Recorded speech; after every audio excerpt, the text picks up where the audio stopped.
जी नमस्कार, स्वागत है दोस्तों आपके अपने यूट्यूब चैनल हिंदी परीक्षा एसके पर। तो आज की इस वीडियो में हम लोग बात करेंगे एमएचडी 5 के एक और इम्पोर्टेंट क्वेश्चन आंसर के बारे में।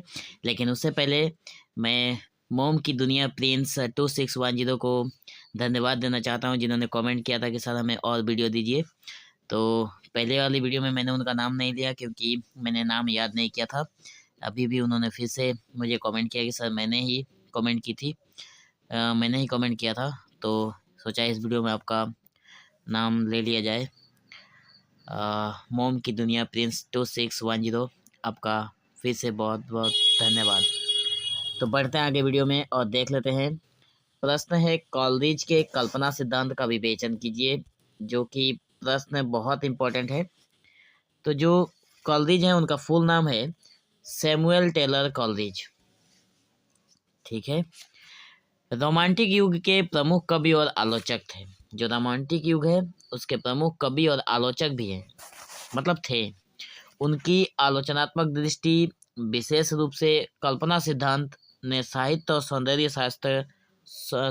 सौंदर्य शास्त्र के क्षेत्र में गहरा प्रभाव डाला। मतलब यहाँ पे एक अलग ही मैंने एक वीडियो में कहा है पहले ही कि ये जो MHD 5 है उसमें कुछ ऊटपटांग शब्द मिलते हैं जिनको हम लोग जल्दी समझ ही नहीं पाते हैं। ठीक है। तो यहाँ पे कल्पना सिद्धांत का मतलब क्या है, तो मैं आप लोगों को सरल भाषा में बताता हूँ। कल्पना सिद्धांत का मतलब हो गया, मान लीजिए आपके पास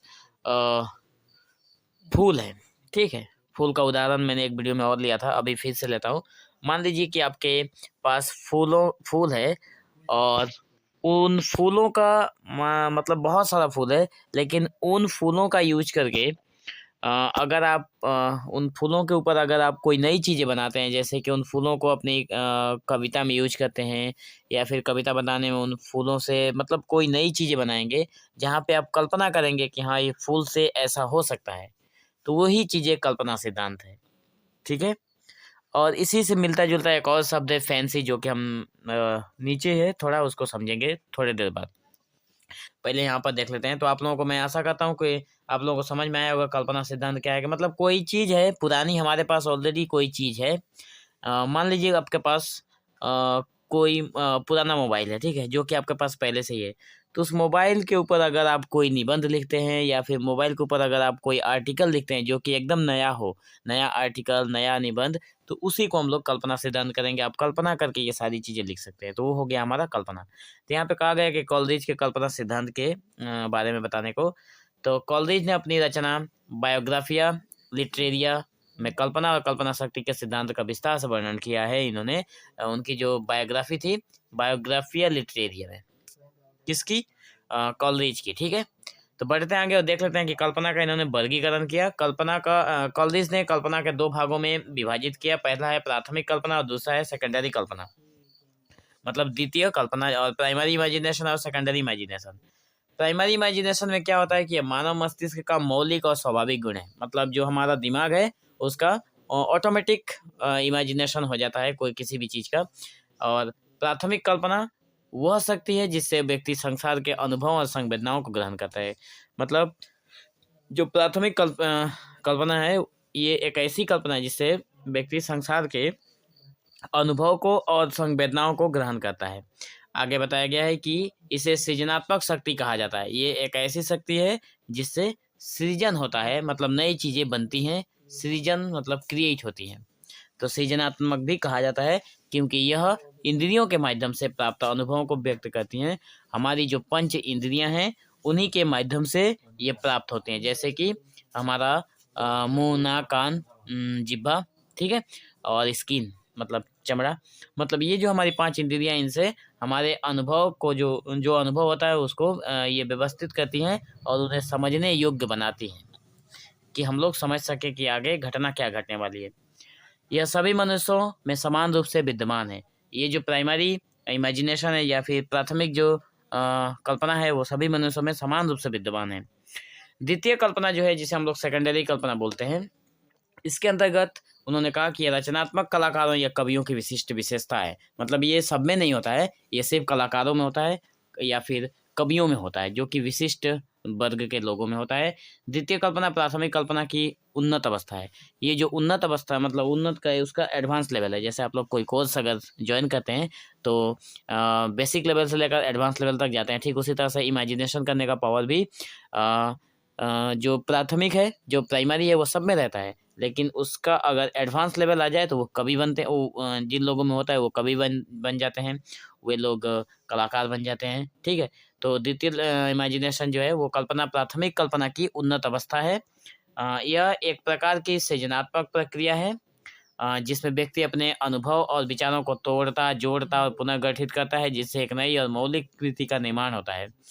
मतलब ये एक ऐसा थिंकिंग है जहाँ पे कोई भी आदमी अपने पुराने सोच को, पुराने जो कल्पना होती है उसको तोड़ता है, उसको फिर से किसी और के साथ जोड़ता है। जोड़ने के बाद फिर से एक नया जब कल्पना बनकर तैयार होता है तो उससे एक नई सोच विकसित होती है, एक नई मौलिक कृति। कृति का मतलब हो गया कोई नया चीज़ बनकर निकलता है हमारे सामने।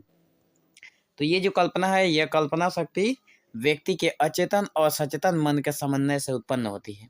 ठीक है, आगे बात करते हैं फैंसी के बारे में। फैंसी क्या है? ये भी एक उटपटांग शब्द है जिसे आप इसका मीनिंग ढूंढते रह जाएंगे, लेकिन जल्दी कोई सीधा सरल मीनिंग नहीं मिलेगा। ठीक है, मैं बताता हूँ, आप लोग इसको ध्यान से समझिए। यहाँ पे फैंसी वो है, जैसे मैं उदाहरण फिर से लेता हूँ फूलों का गुच्छा का ही, फूलों का ही। मान लीजिए आपके पास बहुत सारा फूल है, लेकिन आप उन फूलों से कुछ भी नहीं कर रहे हैं, बस उन फूलों को बटोर कर अपने पास एक गुच्छा बना लेते हैं। ठीक है, लेकिन आप उसमें कुछ भी बदलाव नहीं कर रहे हैं, कुछ भी नया चीज़ें नहीं है। मतलब जो चीज़ें हैं वो पहले से ही हैं और उसमें कुछ भी नयापन नहीं है, कुछ भी बदलाव नहीं हुआ है। बस उसके धरन को या फिर प्रकृति को, उसके आकार को आपने इधर उधर कर दिया। मतलब उसमें कुछ नया ऐड नहीं किया गया है, जो आपके पास पुरानी चीज़ें थी वही है। ठीक है, तो वो हो गया हमारा फैंसी, उसमें कुछ भी बदलाव ना होना। तो यहाँ पे कॉलरिज ने कहा था कि फैंसी को कॉलरिज ने कल्पना से अलग माना। कल्पना अलग है ही, और यहाँ पे फैंसी जो है वो अलग है।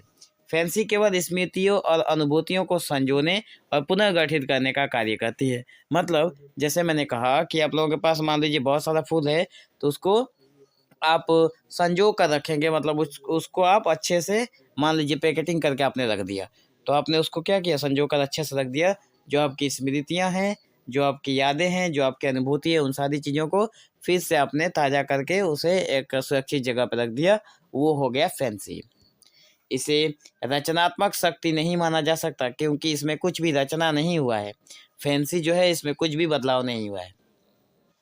जैसे मैं कहता हूँ एक नया उदाहरण लेकर, जैसे आज का डिजिटल दुनिया जो है, मान लीजिए आपके हाथ में कोई पुराना मोबाइल है, ठीक है, और मोबाइल के ऊपर आप निबंध नहीं लिख रहे हैं, मोबाइल के ऊपर आप आर्टिकल भी कुछ नया नहीं लिखना है। आप क्या कर रहे हैं कि उस मोबाइल का जो मान लीजिए जो कवर है उसको चेंज कर देते हैं। ठीक है, उसको एक नया कवर में पैकिंग करके थोड़े अच्छे से जत्न के साथ उसको रख देते हैं।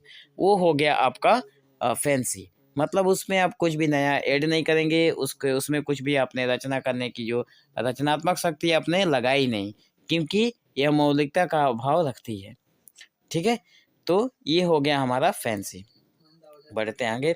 इसे यांत्रिक प्रक्रिया के रूप में देखा गया है। इसे यांत्रिक प्रक्रिया के रूप में भी देखा गया है, जिसमें पुराने अनुभव और विचारों को एकत्र करके पुनः प्रस्तुत किया जाता है।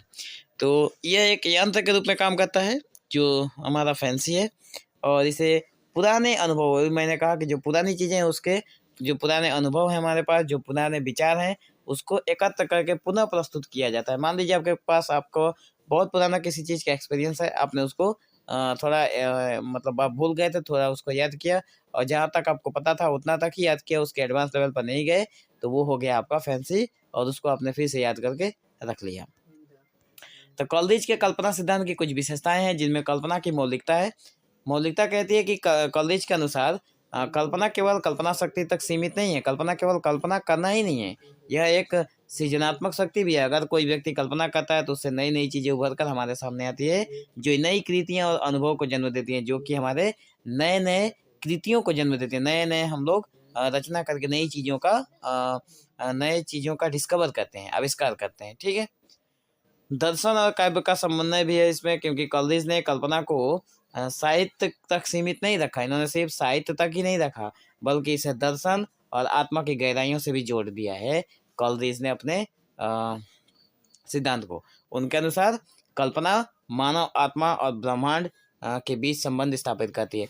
लोग कल्पना करते हैं कि आत्मा परमात्मा का ही अंश है, तो ये मतलब आत्मा और ब्रह्मांड के बीच के संबंध को भी स्थापित कर दिया है कॉलेज ने। ठीक है, तो इसमें दर्शन के भी वो बात आ गए, मतलब दर्शन तो फिलोसफी होता है। ठीक है, काव्य रचना में भूमिका जो है द्वितीय कल्पना कवियों ने द्वितीय कल्पना के कवियों और लेखकों ने लेखकों की ये विशेषता है, मतलब सेकेंडरी लेवल पे जो एडवांस लेवल पे कल्पना करना जानते हैं, जो कलाकार हैं, जो विशिष्ट व्यक्ति हैं, उन्होंने उनके विषय में कुछ ये विशेषता है कि जो उनके द्वारा अद्वितीय और सार्थक साहित्यिक कृतियों का निर्माण में सहायता करती है।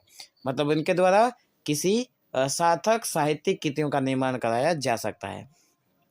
चौथे नंबर पर है यथार्थ और अतीन्द्रिय का संतुलन। मतलब कॉलेज ने कल्पना को एक माध्यम बताया जिसके द्वारा कवि यथार्थ और अतीन्द्रियों को जोड़ता है। तो निष्कर्ष के तौर पर हम लोग यही कहेंगे कि कॉलेज का कल्पना सिद्धांत साहित्यिक आलोचना और सौंदर्य शास्त्र के क्षेत्र में क्रांतिकारी माना जाता है। मतलब उनका जो साहित्य की आलोचना के क्षेत्र में सौंदर्य को लेकर और एक क्रांतिकारी रूप लाता है इनकी कल्पना सिद्धांत। उनकी परिभाषाएं और दृष्टिकोण काव्य शास्त्र को नई ऊंचाइयों पर ले गए। उनका मानना था कि कल्पना मानव मन की सबसे महत्वपूर्ण और सृजनात्मक शक्ति है।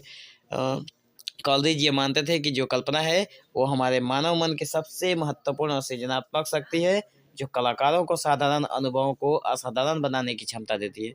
चाहे कोई भी कलाकार हो, अगर उसके पास ये एडवांस लेवल की थिंकिंग लेवल आ जाती है, कल्पना आ जाता है, तो वो साधारण व्यक्ति से असाधारण व्यक्ति बनने की क्षमता रखता है। तो आशा करते हैं आप लोगों को वीडियो पसंद आता होगा। अगर पसंद आ रहा है तो चैनल को सब्सक्राइब करें और अपने दोस्तों के पास वीडियो को शेयर जरूर करें। और अगर आप लोगों को टेलीग्राम लिंक मिला हुआ है तो अगर उसमें ज्वाइन करिए, क्योंकि डिस्क्रिप्शन में उसका लिंक मिलेगा, और जाकर ज्वाइन करिए और फ्री PDF पाइए। ठीक है, तो वीडियो में अंत तक बने रहने के लिए आपका बहुत बहुत धन्यवाद। आपका शाम शुभ हो।